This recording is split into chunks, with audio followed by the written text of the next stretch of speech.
math with RHB, and we're looking at lesson 35, which is multiplication of fractions.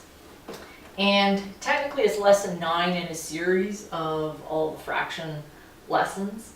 It is a shorter lesson because no common denominator is necessary to multiply. Multiply and divide are actually easier operations than add and subtract. Taking a look at the overhead, you get that nice bright flash of light. Let's set this down somewhere. Multiplication of fractions. When you multiply fractions, a common denominator is not necessary. There are a few little twists and turns with this because of some alternate usage of the multiply sign, which we're going to go into. Multiplying proper and improper fractions, super easy. All you do is multiply straight across. So basically, that's supposed to be a 2, and it's not a very good one. You go straight across this way, straight across this way, and then you reduce the answer if it can be reduced. So 2 times 3 gives you 6. 5 times 7 gives you 35. Can anything go into those evenly? 6 can go into 30. Let's see, 2 won't work. And this is when your rules of divisibility start coming back to play. How many 3's in 6? You get 2. How many 3's in 3? 35, sorry, you get 1 and 2, nope. 6/35 is as low as she's gonna go. Looking over here, next question. 7 times 2, 3 times 9. Works the same way. It's an improper fraction and a proper fraction. Doesn't matter, multiply straight across. 14 over top of 27. 2 won't go into it even. Let me think. 7 won't go into it evenly. You don't have very many choices there.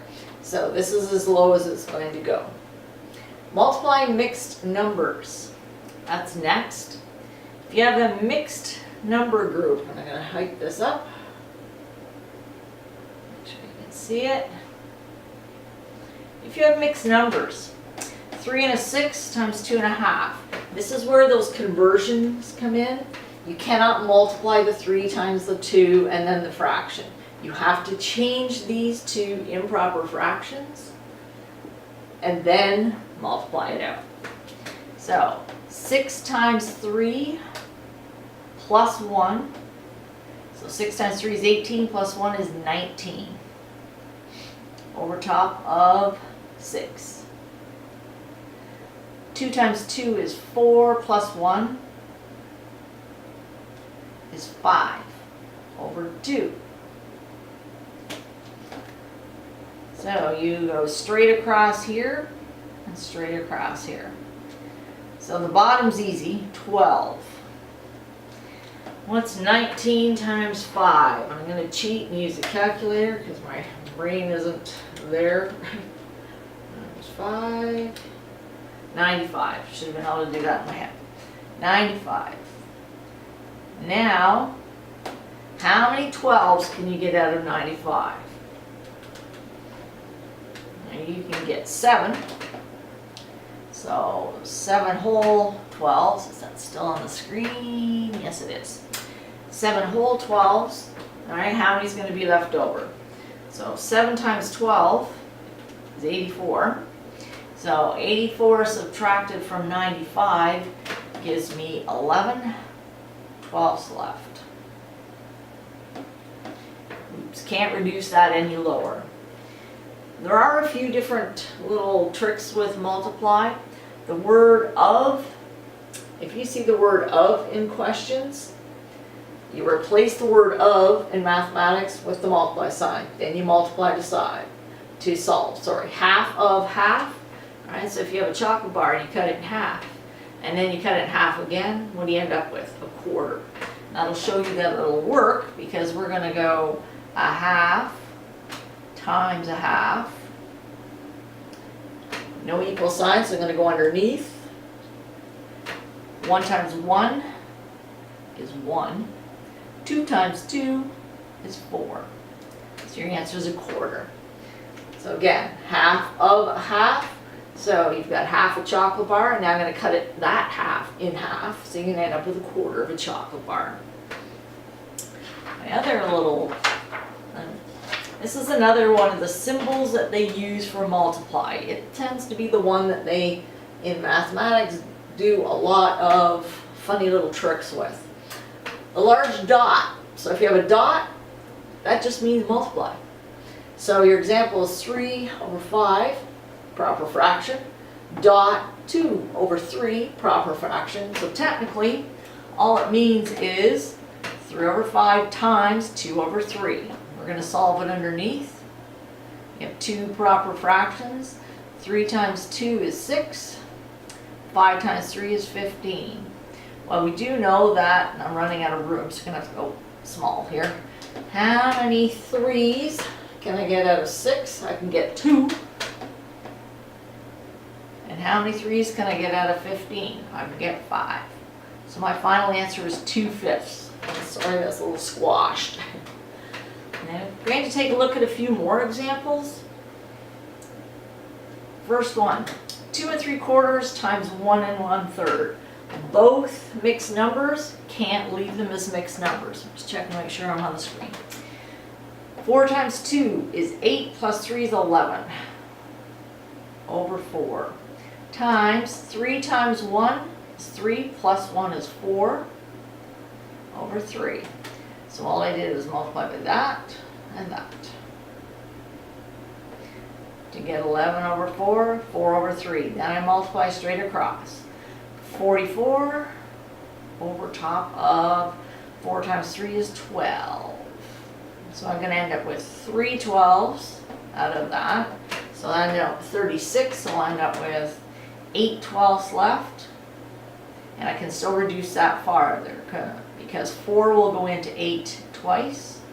4 will go into 12 3 times. Then we have this one. This is a bizarre question. You're going to end up with one of these special tricks that you can do in multiply. And that is you can use cross features to change things. And I'll show you how that works. Number 2,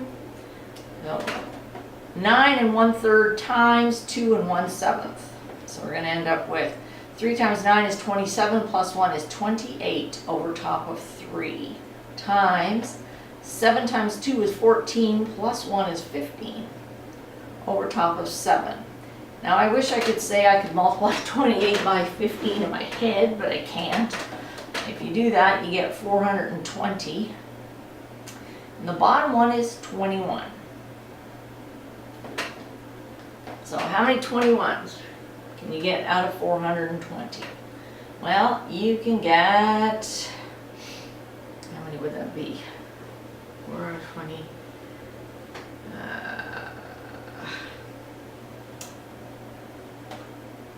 So if I have 420, hit the wrong button. I'm using a calculator. Divided by 21, you can get 20 evenly. So you end up with an even number. Now, what I meant about the cross multiplication, to make things quicker, most of the time you can use a cross number of products to work with the number. So what I mean by that is, in this case, I have 28 times 15 and 3 times 7. Well, 3, I'm going to put another equal sign over here. 3 will go into 15 5 times. So this will become a 1 times 5. And 7 will go into 7 once, and 7 will go into 28 4 times. So I'm going to end up with a 1 here and 4. Separate answer, 4 times 5 is 20 over top of 1, which is 20. So the question, the answer ends up exactly the same. All right, a lot less work doing this. If you end up with a whole number multiplied by a proper fraction or improper fraction, we're going to go sideways for this one. 5, all you do is multiply straight across. Because technically that's like saying 5 over 1. 5 times 1 is 5. 1 times 3 is 3. And equals, how many 3's can you get out of 5? You can get 1, and 2/3 will be left. This is where your instant recall of facts really starts to come into play. And I'm going to turn this off so you'll get that flash. You end up with, I'm using a large calculator, just makes it simpler when I'm working on the overhead so I can see the numbers. But a large calculator, and then you can find out the answers when you've got the larger numbers. If you can do any of the cross pollinating, cross working, where it reduces the number, best plan is to do that.